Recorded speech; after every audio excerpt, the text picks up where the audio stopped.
இப்போ உங்களுக்கு சின்னதா ஒரு சர்ப்ரைஸ். நம்ம கட்சியினுடைய வேட்பாளர் பட்டியலை இப்ப நான் அறிவிக்க போறேன்.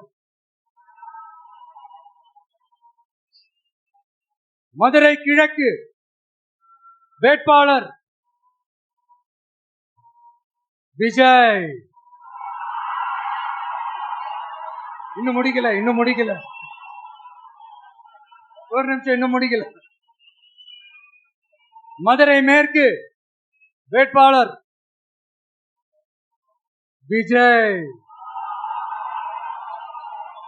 மதுரை மத்தி வேட்பாளர் விஜய். மதுரை தெற்கு வேட்பாளர் விஜய்.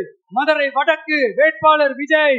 மேலூர் விஜய். சோழவந்தான் விஜய். திருப்பரங்குன்றம் விஜய். திருமங்கலம் விஜய். உசிலம்பட்டி விஜய்.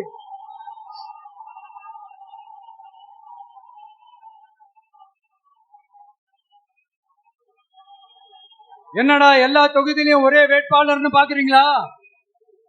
234 தொகுதியிலையும் இந்த விஜய் தான், அதாவது உங்க விஜய் தான் உங்க சின்னம். இன்னும் சிம்பிளா சொல்லணும்னா உங்க வீட்டுல இருக்கிற ஒருத்தர் தான் வேட்பாளரா நிக்க போறாங்க. அந்த வேட்பாளரும் நானும் வேறு வேறு இல்லை. நீங்க அவருக்கு ஓட்டு போட்டீங்கன்னா எனக்கு ஓட்டு போட்ட மாதிரி. இந்த முகத்துக்காக நீங்க ஓட்டு போட்டீங்கன்னா உங்க வீட்டுல இருக்கிற உங்களுடைய வேட்பாளர் ஜெயிச்ச மாதிரி.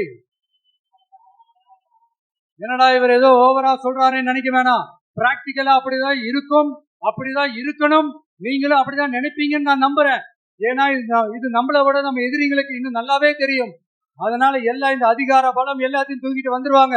வரட்டும், பாத்துக்கலாம். TVK will take it, TVK will meet it, TVK will compete with it, and TVK will conquer it. TVK will conquer it.